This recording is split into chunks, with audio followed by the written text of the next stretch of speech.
536 का कह रहा है, a right circular cone a with base radius 3 units, height 5 units is truncated in such a way that the radius of circle at the top is 1.5 and the top is parallel to the base. A second right circular cone B with base radius 5 units and height 6 units is placed vertically inside the cone A as shown in the diagram. The total volume of the portion of the cone B that is outside cone A and the portion of cone A excluding portion of cone B that is inside A, that is the total volume of the shaded portion हमें बताना है।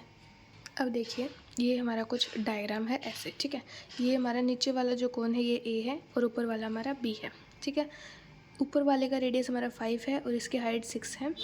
इसका radius हमारा 3 है और इसकी यहाँ तक हाइट होगी ना, यहाँ तक जाएगी ये कोन, तो इसकी हाइट क्या है हमारी 5 है, ठीक है। अब ये जो हमें छोटा कोन दिया है इसकी रेडियस हमें 1.5 दी हुई है, ठीक है। बस इतना हमें सब कुछ दिया हुआ है। अब वॉल्यूम ऑफ कॉन का फॉर्मूला क्या होता है, 1/3 पाई आर स्क्वायर एच, ठीक है। अब वॉल्यूम ऑफ कॉन ए अगर हम निकालते हैं वो क्या होगा, 1/3 pi r square h, where r is equal to 3 h is equal to 5, तो आ जाएगा 15 पाइप हमारा वॉल्यूम ऑफ कॉन ए आ जाएगा, ठीक है। अब इसमें क्या लगाएंगे, ये वाला ट्रायंगल अगर हम लेते हैं, यहाँ पे ये हमारा रेडियस है, ट्रायंगल MOD अगर हम लेंगे तो इसमें क्या होगा हमारा tan थीटा, जब हम इस ट्रायंगल छोटे वाले में निकालेंगे क्या होगा 1.5 by RD is equal to, इसका tan थीटा क्या होगा बड़े वाले ट्रायंगल का, वो होगा 3/5। तो यहाँ से RD हमारे जो ये छोटे वाला कोन था, जो मतलब ये जो A कोन है इसके अपर वाला जो पार्ट है उसकी हाइट हमारी क्या आ गई 5/2। तो अगर हमें ये जो अपर वाला पार्ट होगा इस कोन एक वाले कोन का, इसका अपर वाला जो पार्ट होगा इसका वॉल्यूम अगर हमें निकालना हो कैसे निकालेंगे, 1/3 पाई आर स्क्वायर एच से। आर क्या है इस कोन का, रेडियस कितना है 1.5, हाइट हमने निकाली है आर डी की इक्वल थी वो जो थी 5/2, तो हमने पुट किया तो हमारे पास आएगा 45 पाई/24, ठीक है जी, हाँ जी। अब जब ये वाला लेंगे हम, ये वाला एंगल हम अल्फ़ा मान लेते हैं। जब ट्रायंगल हम इसे हम कुछ क्या माने Z मान लेते हैं, ठीक है।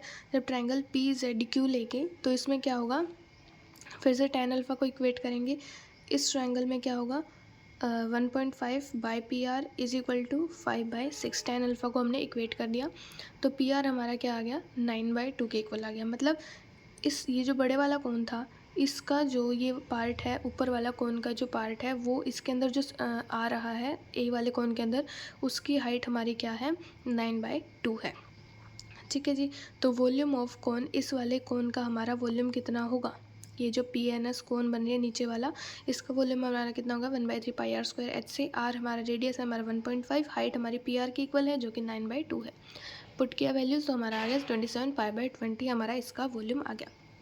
और वॉल्यूम ऑफ कॉन भी हमारा क्या है, फिर से 1/3 pi r square h, r 5 h को 6, तो हमारा 50 पाई हमारा वॉल्यूम ऑफ कॉन भी आ गया। अब हमने सभी चीज़ों का क्या निकाला, वॉल्यूम निकाले। अब हमें शेडेड रीजन हमारा क्या था, शेडेड रीजन है, ये हमारा क्या है शेडेड रीजन है। सिर्फ ये वाला पोर्शन हमने क्या करना है एक्सक्लूड करना है, ठीक है। और हम बाकी का सबका वॉल्यूम बताना है।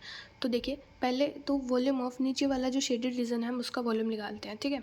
लोअर शेडेड रीजन का वॉल्यूम कैसे निकालेंगे, वॉल्यूम ऑफ कॉन ए में से हम ये वाली कॉन का और ये वाली कॉन का जब वॉल्यूम माइनस कर देंगे तो हमें शेडेड रीजन का वॉल्यूम मिल जाएगा ना, हाँ जी।